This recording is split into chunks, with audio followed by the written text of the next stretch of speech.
Rock and roll team, let's go. Another video. This time we're going to be talking about energy expenditure and the importance of basic calories in, calories out in achieving your health and fitness goals.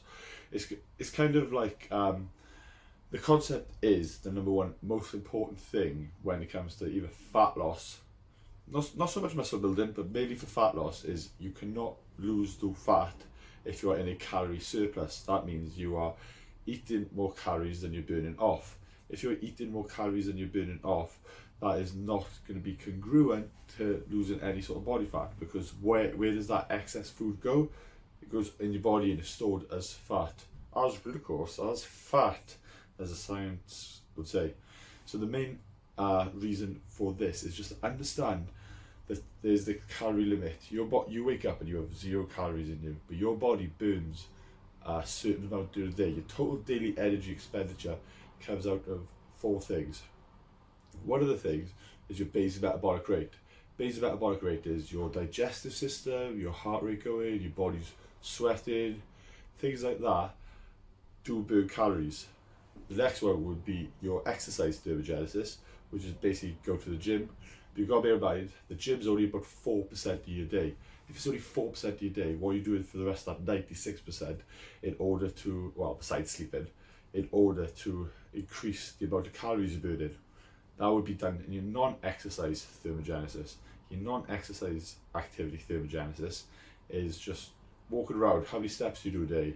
Are you do you have an active job? Do you have a sedentary job? Could you go for a walk at lunchtime? These little things will aid in your fat loss goals. Then the last thing is your thermic effect of food. Protein is much harder to digest, so it goes through the digestive system, burns more calories than if you say ate soup.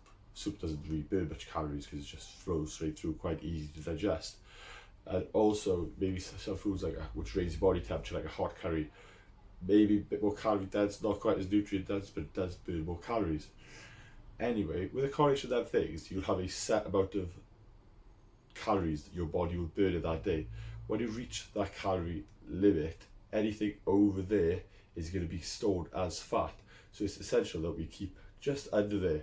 We can work it out. There's calculators online which you can work it out by.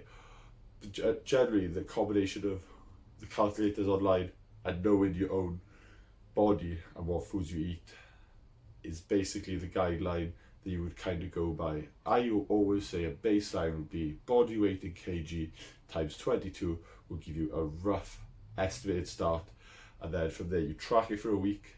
If you ate them calories for a week and stayed the same weight, the goal would be for next week then to decrease it by like 50 to 100 calories, and then try again, and then rinse and repeat that entire process until we achieve what we want to achieve.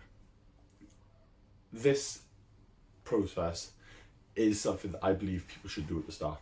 Tracking their food, I believe, is very important. If you don't track your food at the start, it can be a bit iffy about how many calories you eat there, because people do, even when they track it, they do over or underestimate the amount of calories they are taking in per day.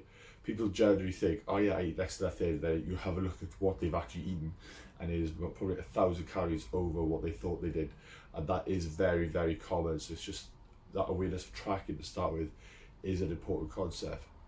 We could obviously work with things like dietary habits and changes. If the tracking thing isn't for you and it doesn't motivate you enough to stick to it, we can work together. You can send me photos and I can tell you just increase your vegetables, or maybe just eat your food slower. Things like this is going to be beneficial if the tracking system doesn't work for you. It doesn't work for everyone because of motivation reasons. Guys, once again, any questions, hit me up. You got my details. Peace.